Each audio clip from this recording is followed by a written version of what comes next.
صدای رسای خودت را پیدا کن. به نام خدا.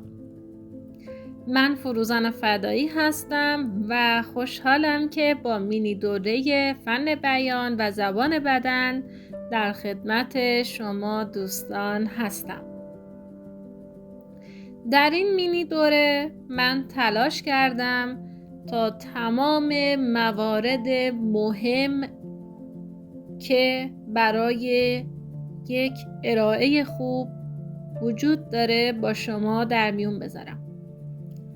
از فن بیان تا زبان بدن و مهمترین قسمت که ارائه هست.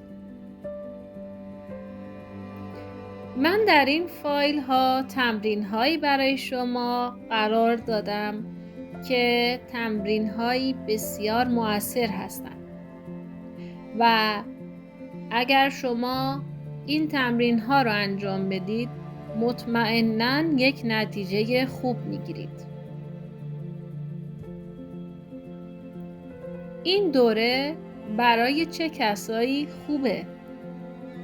این دوره برای تمام اشخاص که به دنبال بهتر صحبت کردن هستند و حتی یک سخنرانی دارن یا یک مصاحبه دارن خوبه.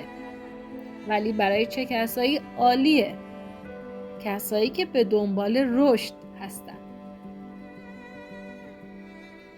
ما توی این دوره قراره چه تغییرهایی داشته باشیم؟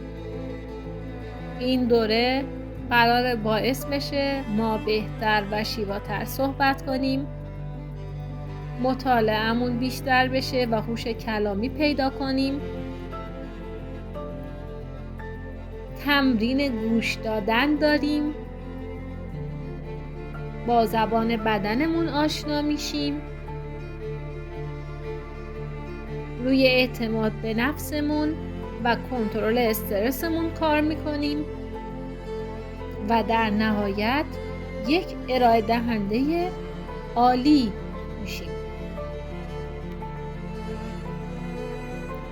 امیدوارم که این دوره رو